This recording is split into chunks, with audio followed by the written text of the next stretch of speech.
Hello!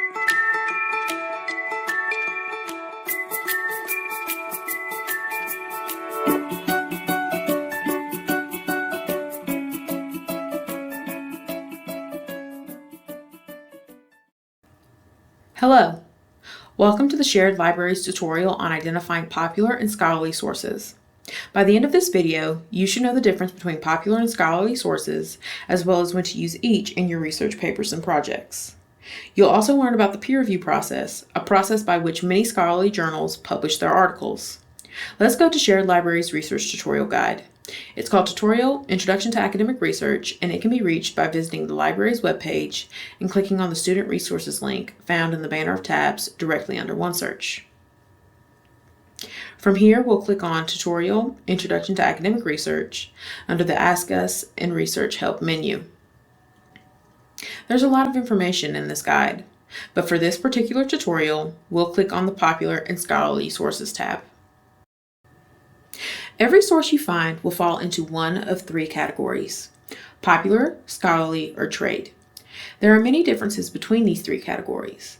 However, if you look at three specific areas, you can usually determine fairly quickly whether the information you found is popular, scholarly, or trade. Let's start with trade sources. We won't go into great detail about these types of sources since they aren't often used in research papers, but just to give you all a quick definition, trade sources, which are publications put out by industries or professional organizations, are written for industry professionals. They are sometimes news bulletins, sometimes magazines, which give updates about the goings-on in certain fields or industries. For instance, the publication American Libraries is a trade magazine released by the American Library Association. It's written for librarians and people working in libraries, and the articles are usually also written by librarians. It updates librarians on the latest trends and news in the library world. These types of publications do not contain actual research articles and really aren't useful for most research papers. Popular sources are sources of information written for the general public. These can include popular books. Think the Harry Potter series or the Hunger Games. They can also include newspapers. All newspapers are considered popular sources because they're written by journalists for a general audience, and they're written in such a way that everyone can understand. Popular sources also include popular magazines. Think of the magazines you may encounter when you're out and about, maybe at a grocery store, or magazine articles you encounter in Google searches. Most of the magazines one would find in stores like Books A Million or Barnes & Noble would also be considered popular sources. Some good examples of popular magazines include People, US Weekly, Time, Newsweek, National Geographic, Popular Mechanics, O Magazine, and Better Homes and Gardens. Notice that all these magazines cover a wide array of topics, as the topic of the magazine has no bearing on whether it is popular or scholarly. How the information is presented, who it's presented for, and who is writing the information will determine whether or not something is popular or scholarly. Popular magazines tend to have shorter articles, many times just being 1 or 2 pages in length. They are easy to read, possibly entertaining or persuasive, and they do not use a lot of complicated words or jargon. They rarely contain a list of references at the end of the articles, and they tend to be full of pictures, advertisements, catchy headlines, and visually appealing fonts.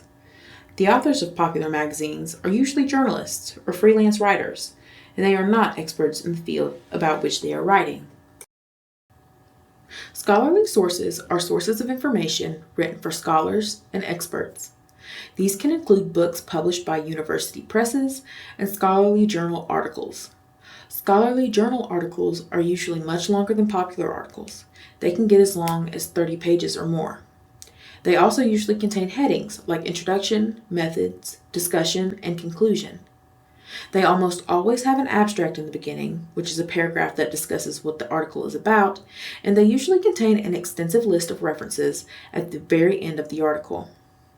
The authors of scholarly journals are experts and scholars usually in the field about which they are writing, and their audience is an audience of other experts. Therefore, with scholarly publications, we have experts writing for other experts, and because of this, the authors use a lot of jargon. Jargon is a specialized language or vocabulary unique to a field or industry.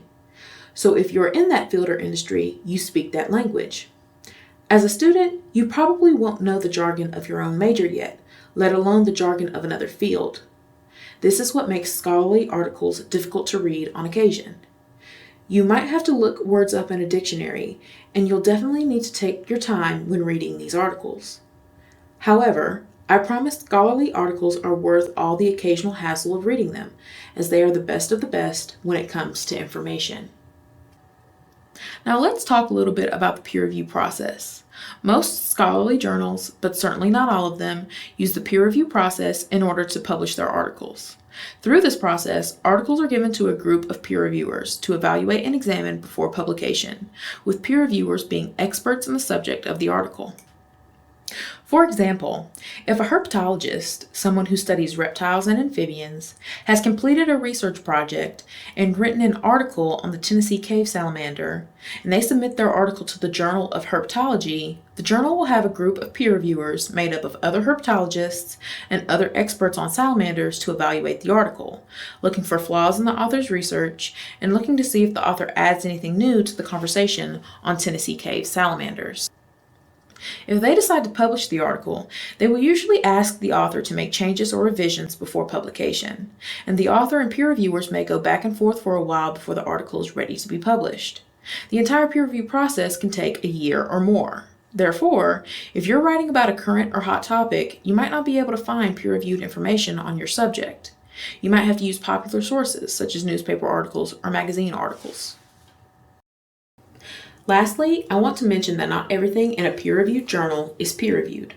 For instance, things like letters to the editor, commentary, book reviews, editorials, news and updates, and viewpoints, none of these forms of writing are peer-reviewed content, but they all appear in peer-reviewed journals. Make sure to stay away from this type of content when looking for information on your research projects. If the content is short, say only a couple of pages, chances are it's not really peer-reviewed. It's probably just a book review. If you all would like more information about the peer review process, our research guide has a link to the Ulrichs Web Global Serials Directory. This directory is a database that contains detailed information about over 300,000 periodicals of all variations and genres. When using Ulrichs Web, all you have to do is plug in the titles of your found research articles, and the database will tell you whether the said resources are peer-reviewed or not. If you all would like to know more about popular, scholarly, and trade sources, check out the links on the side under the Popular and Scholarly Source box and the Tips and Tricks box. There is also a video on popular and scholarly sources linked under the Popular and Scholarly Sources infographic. Thank you for watching the library's online tutorial on popular and scholarly sources. If you'd like to see more videos like this, make sure to check out the Shared Libraries YouTube channel.